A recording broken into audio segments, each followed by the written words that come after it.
And the way we need to use that majority is by ensuring that we vote in the right leadership. But before, we have been used specifically for the opposite effect, that we have been the least to turn up at the polling stations. So we have not voted. But after the elections, we have been used to fight proxy wars, proxy battles, to either, complain about election results, as of course was seen in 2007, and as again has been seen in the primaries in the last couple of weeks. And I think it is high time, as young people, we said, we are worth more than just fighting. We are worth more than just being used in every election cycle to be the voice of those who are disgruntled. Because we are always the biggest losers. We don't turn up to vote, so we always get the wrong leadership. And therefore our issues are never addressed.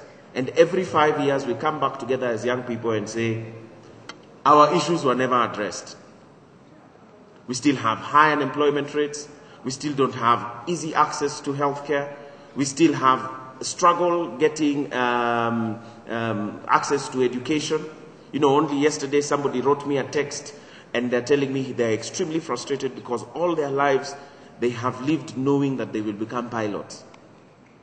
And they come from Kibera. And he was telling me, now that you keep saying you come from Kibera, what are you going to do for me? Mi boy wa mtaa, nimetoka Kibich, na ninataka kuwa pilot. And I said, but HELB should give you a loan. And they told me, no, HELB doesn't. Because they say, being a pilot is not a career. And these are the things that never get fixed, yet we always vote in the same way. So we are always the biggest losers because our issues never get resolved. But we are always the big losers also because when the violence escalates, it is we who lose our lives, it is we who lose our little property, it is we who lose our jobs. And we need to say it's time to stop the madness. And the only way we can do that is by ensuring that civic education, and this is your challenge now, Daktari, civic education to young people and Kenyans across all segments is done so that people can be able to understand what their vote means. We need to stop voting for politicians. We need to stop voting for people. We need to start voting for ourselves. Because the vote, the election, is always about ourselves. It's about our issues. It's about our future. And we must always remember that. But the Youth Formation Survey indicated to us, in regards to peaceful elections, that 96% of young people believe that this election cycle is going to be peaceful. A whopping 96%. And for me, it gave me confidence. And it gave me hope. That for sure, as young people, we are beginning to move out of this hole of always being used during the elections. That we are actually hopeful that we want a peaceful election, we want a peaceful country. But still 40% of all young people believed that tribalism will play a critical role in this election. And that this election was going to be about personalities and is going to be about cultic following, which was a bit disappointing. So a bit of a mixture of emotions right there.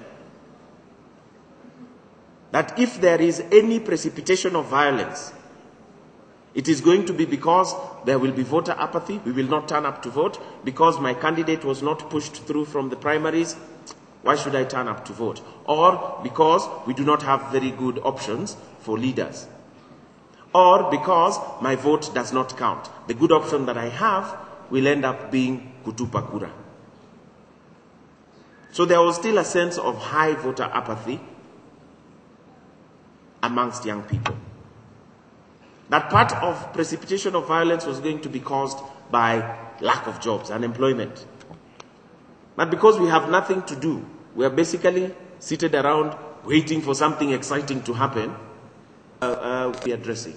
How do we bridge those divides? Because tribe has been this country's biggest enemy. The other thing we need to address is to ensure that this election is about the things that matter to us. Is it the issues around healthcare? Is it infrastructure? Is it education? What are those things that we want to see in this country in the next 5 years? What are the things that we will be able to hold our leaders accountable for in another 5 years and say, this is why we elected you? Those are the things that this election needs to be about, because those things don't divide us. If we are And in this summit, within the pillars of this summit, which are peace. Anyone with me on this? We have 3 pillars to this summit. Entrepreneurship, because as young people, we also must be ready to get out there, to be out there and get our hands dirty. Thank you. The other, they are extremely, extremely proud of you. I think you're largely the youngest. And of course the strike. Now we will therefore have the opportunity to ask a question or two. The speakers will be taking between 5 to 10 minutes. Of course, the focus is on 10 minutes.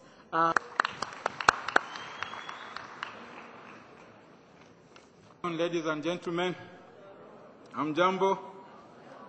I just get started. I want to bring you greetings from the chairman of IBC here today.